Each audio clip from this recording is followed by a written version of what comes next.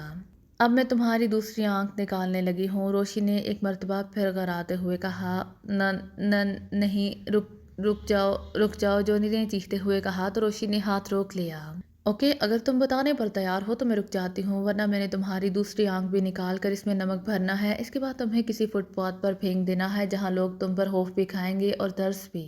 ترس کھا کر تمہیں بھیک بھی دیں گے، روشنی نے سخت لہجے میں کہا۔ مم، میں تمہارے سوالوں کا جواب دوں گا، لیکن پہلے میری آنکھ کا علاج کرو، میں بہت زیادہ اذیت میں مبتلا ہوں، جونی نے لرزتے ہوئے لہجے میں کہا۔ میں ڈاکٹر نہیں ہوں کہ تمہاری آنکھ کا علاج کروں، تم میرے سوالوں کا جواب دو، اس کے بعد میں تمہیں کسی ہسپتال میں پہنچا دوں گی، روشنی نے سخت لہجے میں کہا۔ پاپ، پوچھو کیا پوچھنا چاہتی ہو تم، جونی نے اذیت بھرے لہجے میں کہا۔ تم ماریا سے کس ٹرامے کا ذکر کر رہے تھے، روشنی نے بدستور لہجے میں کہا۔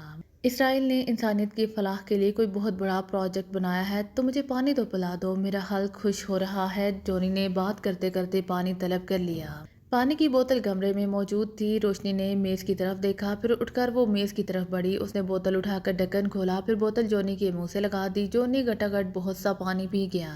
اسرائیل انسانیت کی فلاح کا منصوبہ کیسے بنا سکتا ہے، وہ تو انسانیت کا سب سے بڑا دشمن ہے، روشنی نے بوتل اس کے منہ سے ہٹاتے ہوئے نہایت ہی طنزیہ لہجے میں کہا۔ ہم اس بارے میں کچھ نہیں کہہ سکتے، بہرحال اس نے منصوبہ بنایا، اس منصوبے میں مدد کے لیے کافرستان، پاکیزیہ، بلغاریہ اور اردن کی حکومتوں سے مدد طلب کی، کیونکہ اسرائیل کی معلومات کے مطابق اس پروجیکٹ کی تکمیل کے لیے جو سائنسدان ضروری تھے وہ ان ملکوں کے تھے۔ اسرائیل نے ان سائنسدانوں کو اغوا کرنے کے بجائے ان کی حکومتوں سے درخواست کی کہ وہ انہیں اسرائیل بھیج دیں، چونکہ پروجیکٹ بہت بڑا تھا اور انسانیت کی فلاح کے لیے تھا، اسی لیے ان ممالک کی حکومتوں نے اسرائیل کے مطلوبہ سائنسدان اسرائیل بھیج دیے۔ اب اسرائیل سے وہ سائنسدان اغوا ہو چکے ہیں اور وہ 5 ممالک ایک دوسرے پر شک کر رہے ہیں، 4 ملکوں کے سیکرٹ ایجنٹ اسرائیل پہنچ چکے ہیں، جونی نے طویل گفتگو کرتے ہوئے کہا۔ اس کی باتیں سن کر روشنی سوچ میں گم ہو گئی، وہ بہت دیر تک سوچتی رہی۔ اسرائیل سمیت ان 5 ممالک میں سے کسی نے ان سائنسدانوں کو اغوا نہیں کیا، بلکہ یہ تمہارا کام ہے، روشنی نے اس کی اکلوتی آنکھ میں دیکھتے ہوئے کہا۔ نہیں، یہ ہمارا کام نہیں ہے، یہ سچ ہے کہ میرا تعلق ایک خفیہ مجرم تنظیم واد سے ہے، ملکوں کے قومی راز چرانا، سائنسدانوں کو اغوا اور قتل کرانا، حکومتوں کے تحت الٹانا جیسے ہمارے کام تنظیم کرتی ہیں۔ لیکن اسرائیل سے ان سائنسدانوں کی گمشدگی میں ہماری تنظیم کا کوئی ہاتھ نہیں ہے، جونی نے انکار کے انداز میں سر ہلاتے ہوئے کہا۔ پھر یہ کام کس کا ہے، روشنی کے لہجے میں ایک بار پھر تلخی آ گئی۔ میں ان کے بارے میں نہیں جانتا، جونی نے کہا تو روشنی کا چھری والا ہاتھ بلند ہو گیا۔ میں سچ کہہ رہا ہوں، میرا یقین کرو، جونی نے ہکلاتے ہوئے کہا۔ جن افراد کی باتیں تمہیں اتنی تفصیل سے معلوم ہے تم ان کے بارے میں جانتے کچھ نہیں ہو، روشنی نے طنزیہ لہجے میں کہا۔ میں سچ کہہ رہا ہوں، یہ باتیں تو بس مجھے اتفاق سے معلوم ہو گئی ہیں، جونی نے کہا۔ کیسے اتفاق سے معلوم ہوئی ہیں یہ بتاؤ، روشنی نے ایک مرتبہ پھر سخت لہجے میں کہا۔ میں اپنی تنظیم کے کام کے سلسلے میں لیرونے گیا ہوا تھا، وہاں مجھے یہ باتیں معلوم ہو گئی ہیں، جونی نے کہا۔ لیرونے ایک افریقی ملک ہے نا، روشنی نے سوالیہ لہجے میں کہا۔ ہاں، یہ افریقی ملک ہے، زیادہ مشہور نہیں ہے، لیکن اس کے جنگلات اور اسرار بہت زیادہ ہیں، پراسراریت میں یہ دوسرے افریقی ممالک سے کہیں زیادہ آگے ہے، جونی نے کہا۔ اب آگے بولو کہ تمہیں یہ باتیں کیسے معلوم ہوئی، روشنی نے کہا۔ میں ایک امریکی سیاستدان کے تعاقب میں لیرونے گیا تھا، مجھے سیاستدان کی سرگرمیوں کی فلم بنانا تھی تاکہ اس سے بلیک میل کیا جا سکے، اس نے ہوٹل میں کمرے کی بکنگ یہیں ایگری سے ہی کرائی تھی، میں سے پہلے ہی لیرونے پہنچ گیا اور میں نے اس کمرے میں انتہائی جدید اور طاقتور ڈکٹا فون فٹ کر دیا جو کہ ایک ریکارڈر سے منسلک تھا، میں نے ریکارڈر میں آٹو ٹائم بھی سیٹ کر دیا، پھر میں اپنی تنظیم کے مقامی انچارج سے ملنے چلا گیا، اس کے ساتھ واپس آیا تو معلوم ہوا کہ سیاستدان کی فلائٹ تاخیر کا شکار ہے اور اس نے کمرے کی بکنگ بھی تبدیل کرا دی ہے، میں نے نئی بکنگ کے حساب سے ڈکٹا فون سیٹ کر دیا، پہلے والے کمرے میں کوئی اور جوڑا آ گیا تھا، یہ باتیں ان کے درمیان ہوئی تھیں۔ ان کے مطابق سائنسدانوں کو لیرونے کے کسی جنگل میں لایا گیا ہے، جونی نے کافی طویل گفتگو کرتے ہوئے کہا۔ اس جوڑے کے مرد و عورت کا نام بھی تمہیں معلوم ہوا ہوگا، روشنی نے کہا۔ نہیں، ساری گفتگو کے دوران انہوں نے ایک دوسرے کو ڈیئر اور سویٹ ہارٹ کہہ کر ہی مخاطب کیا ہے، جونی نے کہا۔ مزید کیا باتیں ہوئیں یہ بھی بتاؤ، روشنی نے کہا۔ مجھے اس معاملے سے دلچسپی تو بہت ہو گئی تھی، لیکن میں اس معاملے کو زیادہ وقت نہیں دے سکتا تھا کیونکہ میں جس مقصد کے لیے گیا تھا میں نے وہ پہلے مقصد پورا کرنا تھا، اسی لیے مجھے بس اتنی ہی باتیں معلوم ہو سکی ہیں، جونی نے کہا تو روشنی نے اسبات کے انداز میں سر ہلا دیا۔ اب آخری سوال، وہ جوڑا کس ملک کی زبان اور لب و لہجے میں باتیں کر رہا تھا، روشنی نے پوچھا۔ وہ افریقی زبان تھی، میں چونکہ افریقی زبان جانتا ہوں اسی لیے مجھے ان کی باتیں سمجھ آ گئی، جونی نے کہا۔ لیرونی میں تمہاری تنظیم کے مقامی انچارج کا کیا نام ہے؟ روشی نے کہا وہاں کا مقامی انچارج افریقی ہی ہے اور اس کا نام رواڈو ہے۔ جونی نے کہا لیرونی میں تمہاری تنظیم کا آفس کہاں ہے؟ روشی نے جونی سے ایک اور سوال کیا۔ بلیک ساٹ پر ہاؤس نمبر 199 ہماری تنظیم کا آفس ہے، جونی نے بتایا۔ روشی تقریباً تمام سوال پوچھ چکی تھی، اسی لیے اس نے چھری ایک طرف پھینک دی۔ چھری پھینک کر وہ اٹھی اور 2 قدم آگے بڑھی، پھر وہ مڑی۔ اس کا رخ جونی کی طرف ہوا، اس کا ریوالور والا ہاتھ سیدھا ہوا۔ اس نے ٹریگر پر دباؤ ڈالا تو ایک دھماکہ ہوا اور جونی کے ماتھے میں سوراخ ہو گیا۔ اس کی دل ہراش چیخ بلند ہوئی اور وہ تڑپنے لگا۔ روشی نے اسے تڑپتا ہوا چھوڑا اور کمرے سے باہر نکل آئی۔ چند ہی لمحوں بعد اس کی کار سڑک پر دوڑ رہی تھی۔ کار ڈرائیو کرتے ہوئے اس نے جیب میں سے مخصوص سیل فون نکال لیا۔ یہ سیل فون پاکیزہ سیکرٹ سروس کے مخصوص نیٹ ورک کا تھا۔ اس نے عمران کے نمبر پریس کیے اور جلد ہی دوسری طرف بیل جانے لگی۔ یس علی عمران MSCDS یاکسن۔ دوسری طرف سے کال ریسیو ہونے کے بعد عمران کی آواز سنائی دی۔ عمران میں روشی بول رہی ہوں، کیا تم ان دنوں اسرائیل میں ہو؟ روشی نے کہا ارے تم تو نجومی ہو گئی ہو۔ غلط کہہ گیا، بلکہ نجومن ہو گئی ہو، عمران کی چہکتی ہوئی آواز سنائی دی۔ ہاں، اور میں نے اسی علم نجوم سے ان سائنسدانوں کے بارے میں کچھ معلومات حاصل کی ہیں جن کی تلاش میں تم اسرائیل کی خاک چھان رہی ہو۔ نہ صرف تم بلکہ بلغاریہ، کافرستان اور ایران کے سیکرٹ ایجنٹ بھی اسرائیل میں مجنوں بنے ہوئے ہیں۔ روشی نے مسکراتے ہوئے کہا ارے واہ، پھر تو تم نے ہی سب سے بازی جیت لی ہے۔ دوسری طرف سے عمران نے کہا بازی تو جولیا نے جیتی ہے، میرے ایسے نصیب کہاں۔ روشی نے بدستور مسکراتے ہوئے کہا اچھا بتاؤ کہ کہاں چھپے ہوئے ہیں یہ سائنسدان؟ دوسری طرف سے عمران نے پوچھا۔